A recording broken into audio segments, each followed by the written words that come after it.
Thanks everybody for your patience standing out here in the hot sunshine. In the spirit and intent of the Truth and Reconciliation Commission's 94 calls to action, we acknowledge the traditional Indigenous territories on which we are gathered. We humbly acknowledge that Ottawa sits on the ancestral land of many Indigenous generations of many Indigenous nations who have been here since time immemorial. My name is Bill Dixon. I'm the Manager of Media Relations for the OPP, and again, thank you for being here. After the Commissioner speaks, we will hear from Inspector Christine Bourget. She'll be delivering some statements in French. It will not mirror the Commissioner's statements, but it will mirror what has gone out to the media so far. Without further ado, I'd like to introduce Ontario Provincial Police Commissioner Thomas Creek to provide some details and comment on the death of our member. Thank you for your patience and being with us here this afternoon. I'm joined by Deputy Commissioner Chris Harkins, the Deputy Commissioner of Field Operations. And we're here this afternoon to share some details with you of the tragic loss of one of our officers who has yet again been murdered, simply selflessly serving his community, and the injury of two other OPP officers.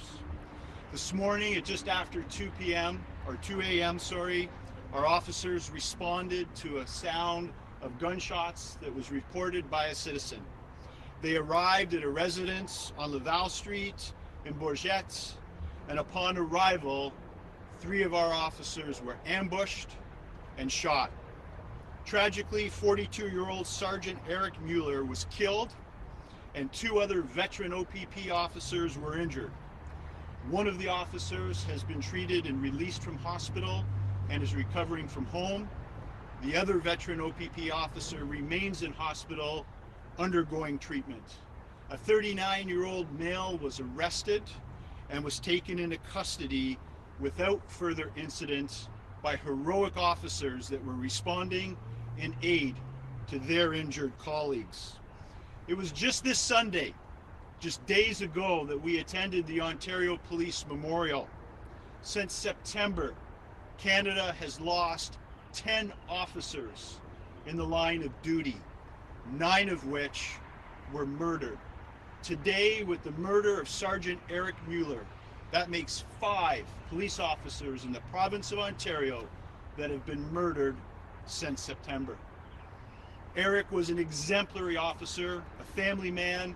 He started his career with the Ontario Provincial Police 21 years ago as a special constable in our offender transport unit right here in Ottawa.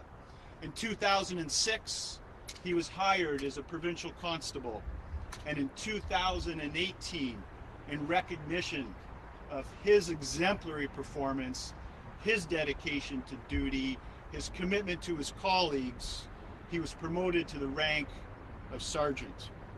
He's described by his colleagues as a coach, a mentor, someone that everybody looked up to, the glue that held his shift together, the best leader that many people ever had the privilege of working for. And again today, our hearts are broken as we remember Eric. We stand beside his family, and we focus our attentions on the recovery of the officers who have been physically injured and emotionally impacted. Thank you. I will take questions after we read a press release in French. Inspector. Thank you, Commissioner. La police provinciale de l'Ontario est en deuil suivant le décès d'un agent dans l'exercice de ses fonctions aujourd'hui. Le 11 mai 2023, juste après 2 heures du matin, des agents ont été appelés sur les lieux d'un incident à une maison sur la rue de Laval à Bourget, où un individu avait signalé avoir entendu un coup de feu. 3 agents ont arrivé sur les lieux, ont été blessés par une arme à feu. Le sergent Eric Mueller, du détachement de la police provinciale de l'Ontario du comté de Russell, a été transporté à l'hôpital où il a succombé à ses blessures. 2 autres agents du même détachement ont été blessés par l'arme à feu et sont présentement stables à l'hôpital. À l'heure actuelle, cet incident ne présente aucun risque pour la sécurité publique. L'accusé est en état d'arrestation et ne pose aucun risque pour notre communauté. L'OPP soutient la famille et les collègues des membres à faire face à cette tragédie et nos pensées et nos prières les accompagnent. Les membres de la famille demandent aux médias de respecter leur vie privée durant cette période extrêmement difficile.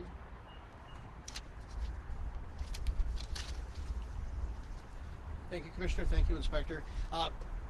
As you can imagine, even though this happened at 2 o'clock in the morning, we're still early on in the investigation, so there will be a lot of things that we just can't acknowledge or talk about right now. But we will open this to questions. We'll start one question each, maybe a follow-up, and we'll go from there. So might as well start right on the left. Oh, sorry, we'll go here first and then over to you. Near Absent from the Canadian Press. I'm wondering what else you can tell us about what the officers knew before they arrived on the scene, if there were other people in the house, and it seems that they all arrived on the scene together, not separately. I'm just wondering if you can confirm that. So we had a call from a citizen that reported possibly hearing gunshots. So it was a disturbance call. The sounds of gunshots were unconfirmed. The officers arrived within minutes of each other. Eventually, 3 officers were on scene at the time of the shooting. Do we know if anyone else was injured, and if there was anyone else in the home at the time other than the men? I'm not aware of anyone else being in the home at the time, and nobody else was injured. There have been no civilians or citizens injured in this encounter. Friend from CBC.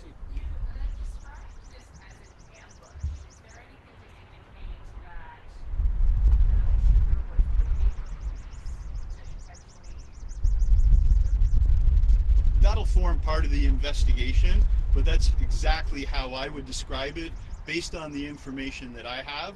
When 3 officers arrive on scene and within minutes are shot, 1 is killed, another is very seriously and critically injured, and another injured to the point of requiring medical attention for simply arriving on scene, I categorize that as an ambush. Jordan Dowling, CTV News. Could you provide us any more information on this suspect? Was he known to police? Many residents talk about issues of drugs in the community. Was he known to police? That also will form part of the investigation, but this is not a case where this is an individual that we have been dealing with repeatedly for years. But we'll figure out exactly what the history of the individual is throughout the course of the investigation. And just on the remaining police officer in hospital, are his injuries sustained life-threatening? What is his health condition right now? Serious. He is in stable but critical condition. Do you know what kind of weapon did he use this morning against your police officers? What caliber? That will all form part of the forensics that will be part of this ongoing criminal investigation. I can tell you that there was a long gun found at the scene, but what firearm is responsible for the injuries to the officers, the caliber, make, model of that firearm, that is all part of the ongoing investigation. Have you released any information about the 2 injured officers, their names, ages, anything like that? We haven't released any information about them in relation to their names. We want to be respectful of their privacy, of course. I can tell you that the 1 officer in hospital is approximately 43 years of age, 19 years of service, exemplary officer who is highly regarded by his colleagues and community. The other officer who was treated and released from hospital is 35 years of age, again a 10-year veteran officer, an exemplary officer, also highly regarded by his colleagues and his community. Global. I just want to know the actual place that shooting took place, because there was a vehicle that was stood and parked overnight about 500 meters from the crime scene. What do you want to say about that? Nothing. I don't have that same information as I've reported. It happened on a residence on Laval. Inside the house? That is part of the investigation. There were multiple people shot, so it's a very complicated crime scene, as you can imagine. So I'm not in a position to share with you details precisely as to who was shot exactly where on the property. And about the suspect, do he live in that level street Bourget or no? Is the suspect, yeah, the accused, was uninjured. yeah, where he live in that street, Babel Street, or not? He is from somewhere else. No, my understanding is that was his residence. Yeah, the way to get the bonus paper, if the three police officers were shot, how did they manage to master the suspect? Well, other officers arrived on scene and were able to safely take the accused into custody. As you can imagine, our officers are highly trained, and they were able to rely upon their training to safely apprehend the accused. Constable Mueller, is this the same Constable Mueller who was seriously injured in 2008 in an incident on the 401? Sergeant Mueller, he was seriously injured in an incident a number of years ago where he was very seriously injured, yes.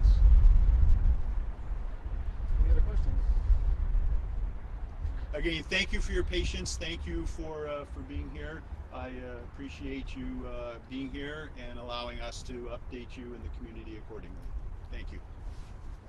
Thank you all very much. If you want looking for some one-on-ones with the inspector